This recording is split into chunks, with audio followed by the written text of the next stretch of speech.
Welcome back to the channel. Today I'll be giving some tips for learning the Ranger class. I'm definitely not the best Ranger out there, but I have enough experience now that I think I can share a thing or two. So this video is focused on how to learn Ranger for solos. A lot of the advice in this video is also applicable for duos and trios, but they're different enough that I'm just going to focus on solos.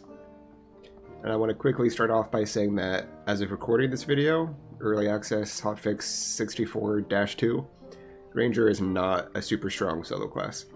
It's not weak or unplayable, but I think it's in the bottom 2 to 3 classes as far as strength in solos goes. But some good aim and smart maneuvering can cover up most of the Ranger's weaknesses and lead to some super fun gameplay. So let's get into it. Alright, let's start at the beginning. I'm going to show 3 builds, one for each bow. So I'm going to start with the recurve, because that's my favorite and the one I use the most. I'm going to run nimble hands on all of these builds. If you're using a bow, nimble hands is way too good to pass up. I'm also going to run chase on all these builds because chase is super good in solos. I've talked about it in past videos. It saves you from rogues and just gives you a bunch of extra information. Next, I like to take spear proficiency. For my melee option, when you pair it with backstep, it is super strong. Lets you hit enemies and you hit them, instant backstep, and then there's no chance of you getting hit. And lastly, for this build, I like to round it out with quick reload. And I run quick shot and backstep, as I mentioned. For the skin with this build, I'm definitely going to recommend the female Philidian for the +2 dexterity. Next, we have a survival bow build, so it's going to start out pretty much the same. You're going to take nimble hands, chase, and spear proficiency. And then your last option, you can either stick with quick reload or hop over to kinesthesia. You can also try crippling shot. I'm not a huge fan of it. And then with the survival bow, the whole point is you want to do quick shot, forceful shot. And of course, the whole point of this build is you play super aggressive, get in people's faces, and if they start getting in range of being able to hit you, you forceful shot them off of you. And for skins, I don't own it yet, but I definitely recommend using the male Philidian for the +2 agility, because part of the whole playstyle of this build is being faster than your opponent. And lastly, if you're a fan of the longbow, I'd recommend a pretty similar build: nimble hands, chase, spear proficiency, and then quick reload. So these are the same perks that I would run when doing my recurve build. And you still take backstep because it's so good with the spear. And really the difference is that you just swap out quick shot for multi-shot. If you're not a big fan of the spear, you can take off these, and I'd recommend either doing sharpshooter or ranged weapon mastery. I tend to be more of a fan of sharpshooter, and for this last slot, you replace it with quickfire. When you're first learning Ranger, I highly recommend trying out all these different builds and figuring out which bow you like the most. I started out with the survival bow, and then I went all the way to the other end with the longbow. And the last month or so, I've settled on the recurve. It's just been my favorite, so it's personal preference, pros and cons to all of them, but I just highly recommend trying out all of these builds if you're new to the class. Next, I want to show you an example of how I would build a kit that I would run in High Roller. And I don't want to spend a ton of money, so I'm going to try to spend, I don't know, between maybe 2 to 3k. So the first thing I always like to buy is Lightfoot boots with additional move speed, and I'm trying to not... Oh, these look under... I think I'm just going to scoop those. They're only green, but +5, so 15 move speed. That's pretty good. Let's do my bow next. So I like to go just purple with add and fizz. So this one's pretty good. 2 and 2 with 37 base, 2 and 3, and max health. So this is pretty much what you're looking for as far as mid-range bows go. Let's get the spear out of the way while we're here. I like to just go rare with add weapon. Spears are a bit more expensive in general than recurves, so I like to go rare instead of epic. You can do this one. Next, you always want riveted gloves. At least I always want riveted gloves. Let's see how much the truth is. So rare 285, epic 700. So it's just for that one extra strength. Not worth it in my book. I'm just gonna go ahead and buy these cheapo ones. Alright, next we're going to do the jewelry. So I pretty much always do rare Rings of Finesse this early in the wipe. And if you look at True Fizz, it's probably going to be quite expensive. Yeah, like 600 per. What about Add Fizz? 450. So it's not that much cheaper, but I'm just going to go ahead and settle for Add because I'm trying to do a more mid-range, cheapish build to get the last piece of jewelry, Frost Amulet.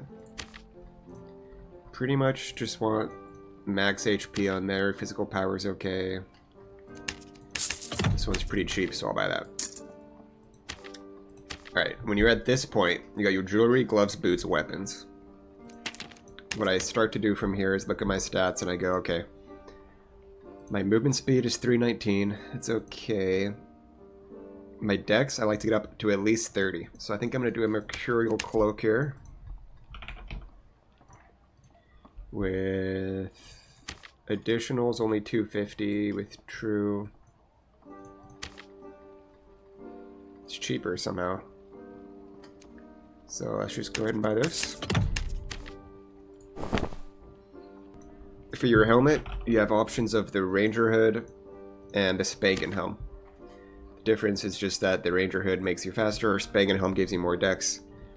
I think I'm going to try to sit with the Ranger Hood, as I want to be quick. This one has 2 dex, it's only 200. I'm happy settling with that. I'm going to just want loose trousers here to maintain being fast, and you pretty much just want action speed and dex. You can actually get these for pretty cheap usually. So let's go with that one. And lastly, you can look at your HP. I'm at 111, which is low. And my move speed's 322. So a Copper Light Tunic with Strength would be awesome.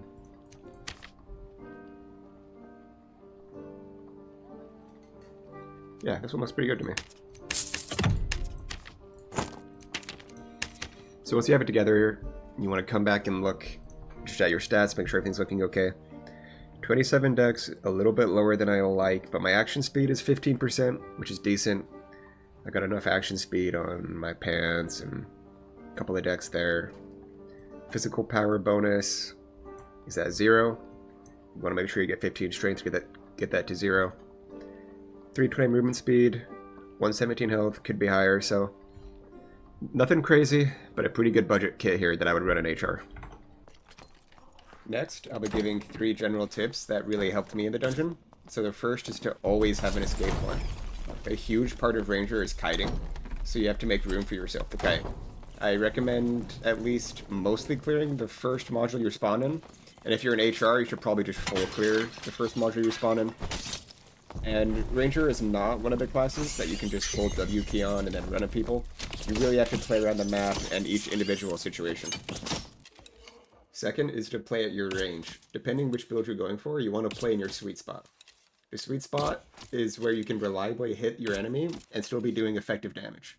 This is because each bow has its own damage drop-off and vertical drop based on your distance from the target. So in summary, you want to be up close with the survival bow, mid-range with the recurve, and long range with the longbow.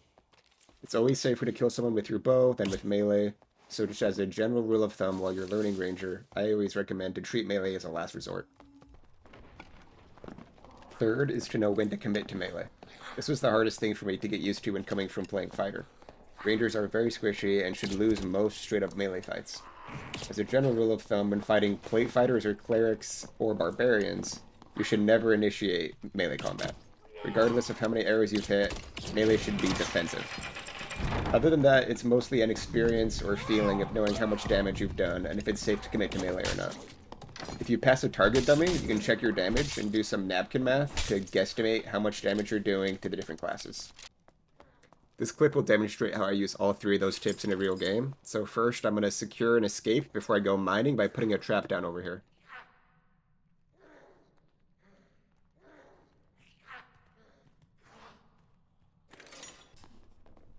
After spending some time mining, which is for a different video, I end up finding a Slayer fighter.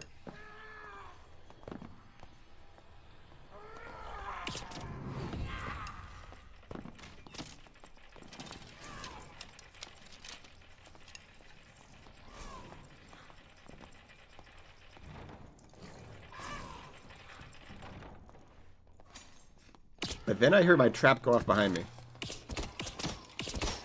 I think that's 2 body shots and a headshot. I decide to commit through the door here.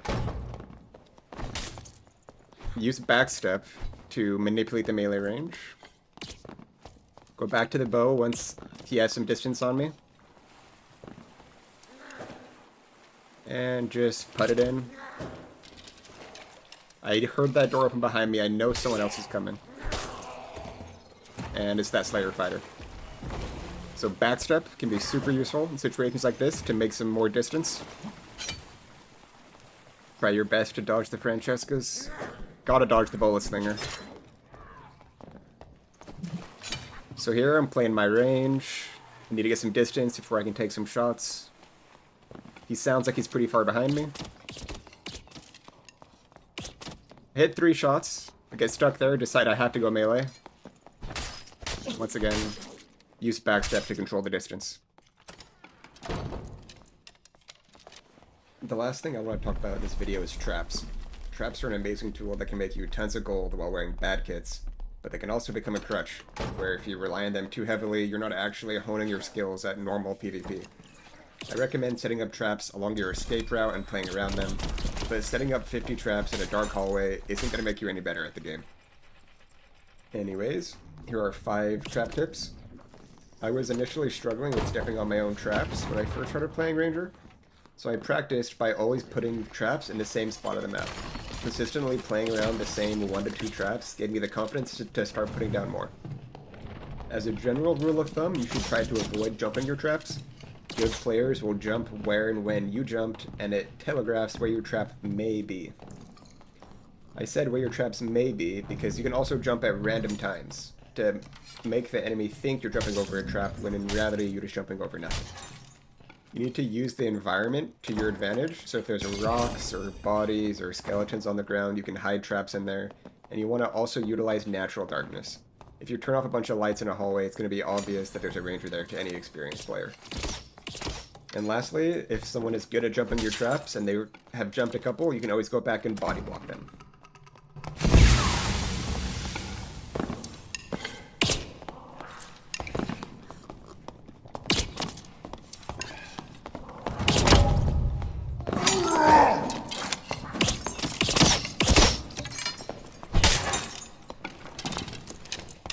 Alright, that's all the advice I have for now. If you made it this deep into the video, I really appreciate it. Let me know in the comments if you enjoyed this style of the video, and I can consider doing more in the future. But as always, take it easy.